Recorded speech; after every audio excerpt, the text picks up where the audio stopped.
Welcome to Our Girl Relationships. We talk about the problems people face in their day-to-day lives. Let's start with the video. 25-year-old female here. I met my fiance in college at a party and we started dating. Ever since then, I've put up with my mother-in-law's attitude because I love my husband and was willing to put up with some drama. However, my mother-in-law made a mistake thinking she can control my life and marriage. But I am not someone who keeps manipulative control freaks in my life. So my mother-in-law has been pretty rude to me as long as she has known me. I ignored all the warnings my own mom and best friends gave me about marrying someone when their family doesn't like you. But now, obviously, I'm the one suffering the consequences. I wish I had listened to them, even though my relationship is great.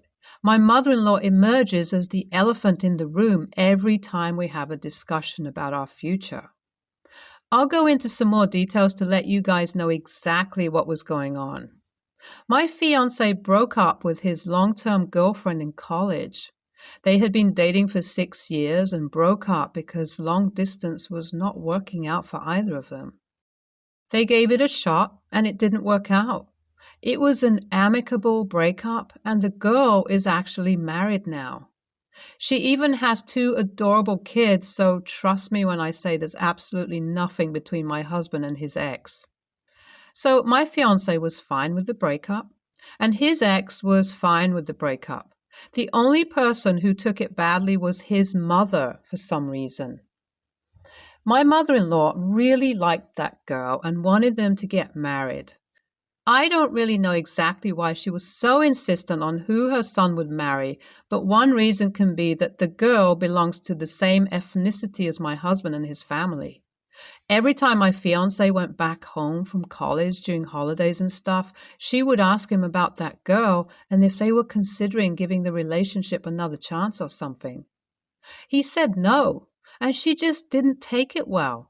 He dated casually in college before he met me and didn't tell his mom to avoid drama. I started dating him when we were in our last year of college, and after dating for a while, we realized that we work really well together as a couple and wanted to be serious. That's when we decided to tell each other's families. My family was totally chill with it and loved him from the day I introduced them. I wish I could say the same about his family, though. He had been dating for almost 2 years when I finally met his family on a Christmas dinner. I had done my best to look decent.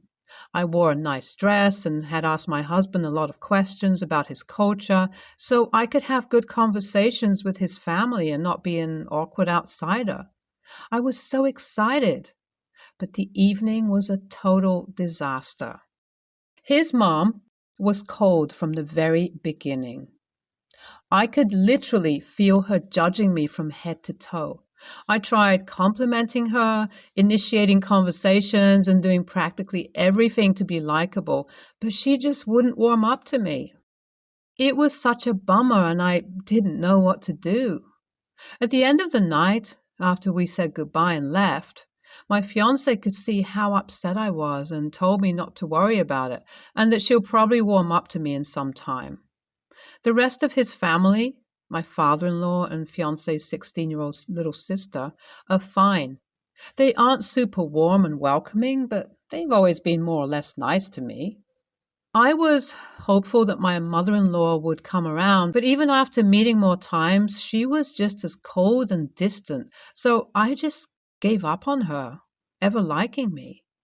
I've even had some minor fights with my fiancé about this, and he has always agreed that my mother-in-law is wrong for acting the way she does. But he says that he can't control her actions, and that I only see her a few times a year anyway. I get what he's trying to say, so I just let it go. It's not like I have to live with her or something, and I told myself it's okay to put up with her drama on the rare occasions I see her. Over the years, our relationship can be described as civil and nothing else. I was okay with that, but I never really thought that she would be outright hostile and do something that would force me to do something drastic as well. So my fiancé proposed to me 6 months ago, and we've been planning our wedding ever since.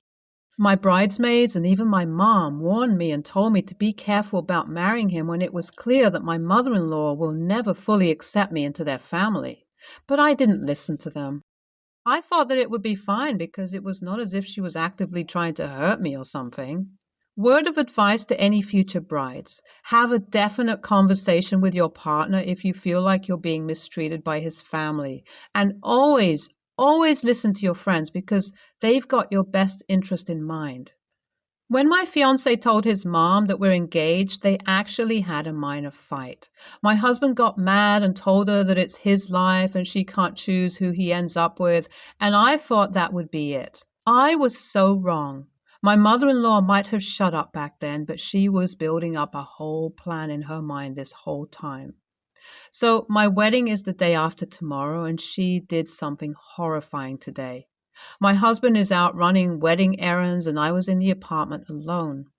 I was just organizing around the house to distract myself from the wedding nerves when I heard the doorbell. I thought my fiancé was done early with his work or something and opened the door with a big smile. You can imagine how quickly my smile disappeared when I saw my mother-in-law standing there, looking as bitter as she always does. I told her that her son is out, and she told me that she wants to talk to me about something. Well, that couldn't be good, and I knew it. I asked her to come in, and we both sat in the living room as I braced myself for whatever she was about to say. I knew it wouldn't be good, but nothing could have prepared me for what was coming. Guess what she pulled out of her bag? A contract. A marriage contract, to be specific. She told me if I was going to be her daughter-in-law and became a permanent part of the family, there are some things that I must agree to. I was completely baffled. What on earth was she even talking about? I asked her if she has finally lost her mind and if her son knows about it, and she told me that this was between the two of us. She told me that if I don't agree, she will go no contact with her son and he will resent me forever. I was under so much stress, I just didn't know what to do and signed it. My wedding is just in a day. I don't know what to do. Should I tell my fiancé? I've also been thinking of finally ending things once and for all by giving my husband a public ultimatum and exposing my mother-in-law in front of everyone. WIBTA if I expose my mother-in-law? I'm so grateful for all the support I've received from you guys. Makes me feel good to know that there are other people who have been in my shoes.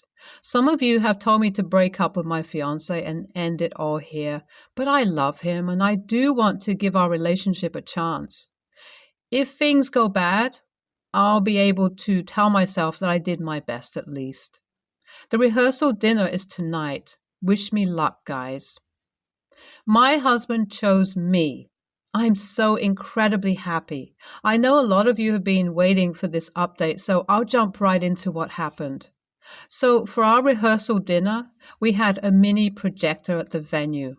We were supposed to have a small slideshow of happy moments from our relationship as a sort of reminder of how far we have come.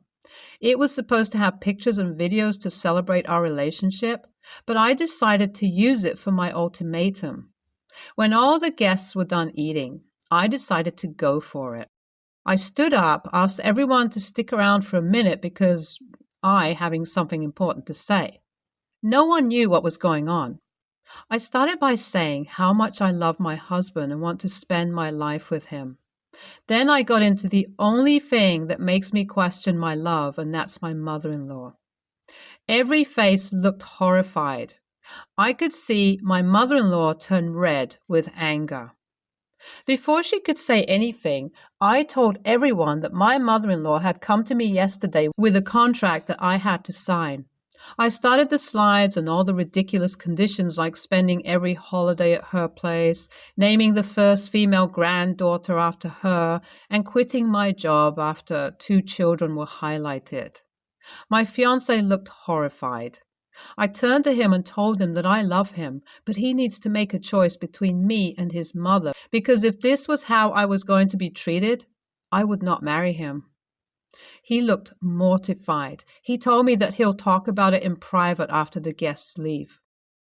After everyone had left and it was just family around, He told me that he had no idea about this contract and would never let his mom approach me with it if he knew. He told me that he loves me and genuinely didn't know that I was so bothered by her behavior. He promised to choose me forever and told me that my mother-in-law won't be at the wedding and I won't have to see her until she apologizes. So that's it, Reddit. I'm glad I decided to do this. Thank you for all your advice. My wedding was indeed mother-in-law free.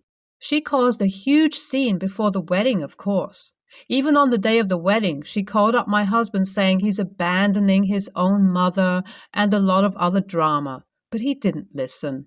I walked down the aisle knowing I'm going to be marrying my best friend, and we couldn't be happier.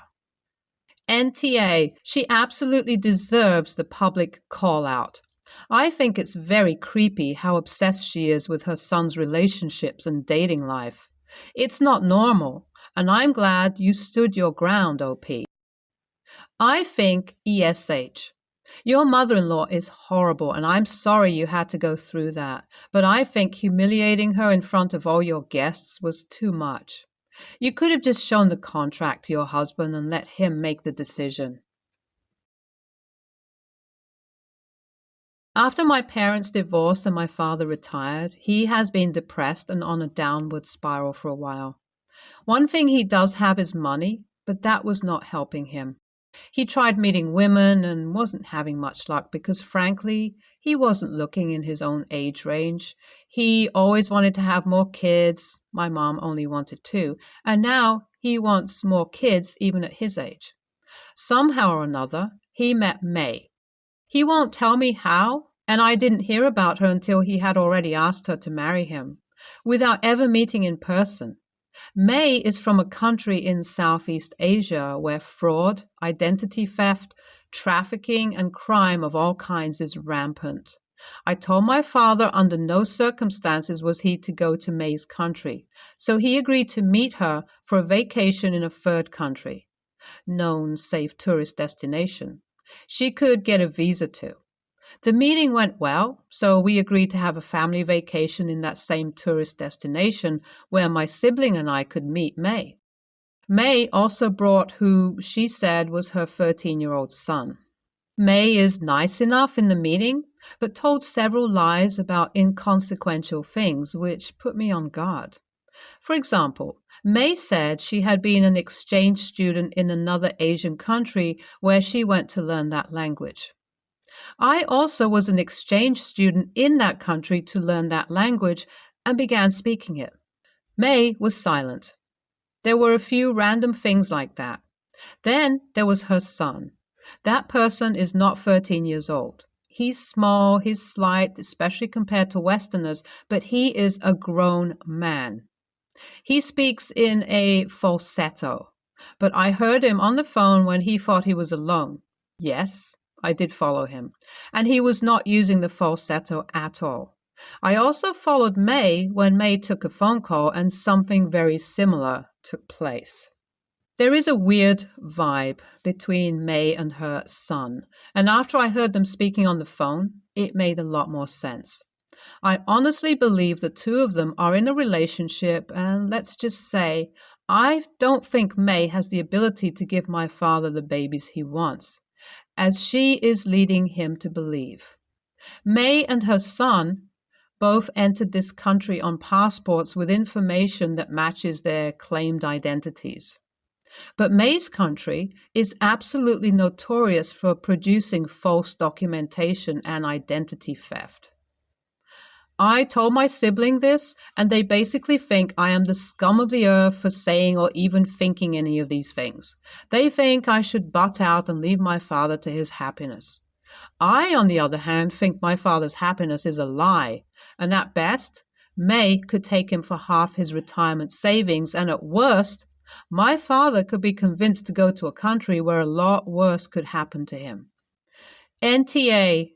Humans are stupid when they are infatuated and are taught to give things, situations, the benefit of the doubt. I believe your concerns are 100% legitimate and you need to bring this up to him. Sit down and explain how these scams work and how you can see that you believe he's being targeted. Be thorough about the inconsistencies you've found and explain that it's out of love and concern for him. Either he will listen and begin to question, or he will be upset and angry. You need to be able to accept either outcome. NTA, you gave her a chance and met her and her son. You noticed inconsistencies and odd behavior. I agree with what others are saying. It sounds like it's time to get a professional PI involved because sadly there are people who will try and scam others out of their money and possessions, and it's especially easy for crooks to find victims through online dating, which I'm 100% positive that's how your father met May. Your sibling is kind of an AH for getting upset that you are suspicious, and your father clearly has rose glasses on and is too blind to see. Please don't drop it and hire a PI. May could be legit, or she could be a con artist who is willing to do whatever it takes to get what she wants. Also, update this if you can. Would love to know how it goes. I'm 30, female, and my husband, 30, male, recently got married. My husband's family are well off financially. For our wedding, his parents gave us a new house as a surprise gift, but the house is still under my father-in-law's name. My husband asked me to move there since, well, it is a nice house, a nice neighborhood, and very close to where my in-laws live, and I'm on board. We used to live in an apartment that we rented together and split all the bills and rent 50-50. I've been saving for a big-sized down payment for a house before our wedding, and my husband agreed that he's the one to pay for the mortgage. That was our initial plan. My husband is a consultant in a top accounting firm. His latest client is a big architectural firm. One thing led to another, and he went ahead to their interior designer and conceptualized the house interior and determined the budget, etc. And he told me that the budget to furnish the house is close to the down payment that I've been saving, and he expects me to pay for all of it. And then I told him no. I said the house is still in his dad's name. What I feel is we only got a rent-free house. It's not our house, and I don't want to drain my savings to furnish it. I would pitch in, but not paid for all of it. My husband said, well, it's a gift from his parents. They won't ask us to give the house back in the future. It's only his dad's name, but it's ours. And he feels his part of pitching in is by having parents that provide the house. That was way above our initial budget. And my part of pitching in is to fully furnish the house. We got a prenup, and it says that all our assets will be divided accordingly. If we bought it together, then split 50-50. And the assets and debts we have before our marriage, the other spouse just needs to know and didn't have any rights, liability over it. So I said that the money for the down payment is my asset before marriage. He doesn't have a say in it. I could use the money to buy a new car, luxury travel, or invest it and gain interest from the money, instead of buying furniture or build a closet and a kitchen that value will decrease in the future in the house that is not even mine. I told him that he got 2 other siblings. They're not married yet. We don't know if they'll get a house too in the future. If, God forbid, something happens to his parents, his siblings could also claim this house too. My parents used to have a messy divorce, and when he passed without leaving a will, it was a shit show. My uncle fought with my sister. His kid from another woman also wants to claim stuff, and it resulted in me not on speaking terms for a decade to my paternal side of family. I know his family are unlike mine. They're not after blood and money, but I just don't want to risk it. So AITA if I don't want to pay to furnish the free house? NTA, if his parents had given you the house, then it would be in your name. The fact is they could kick you out any time, and they would benefit from the money you put into it while you will lose that money and not be able to afford the deposit on a house of your own. There was an article a few days ago where someone rented a place, spent tens of thousands fitting a new kitchen, bathroom, etc., and they were then kicked out. Don't throw money away into a property you don't own. Painting, etc. is fine. Buy furniture that you can take with you and keep the receipts. NTA. It's pretty sus, in my opinion, to call it a gift, but keep it in father-in-law's name. Technically speaking, you're just a renter until the house is transferred to your husband, and he should be paying equally for any renovations to the house. You've also listed off a number of great points why you should be worried in the future. And just because his family isn't fighting over money now doesn't mean it won't happen in the future. I've known a few people who went from being calm and collected to frothing at the mouth when it comes to collecting their rightful inheritance.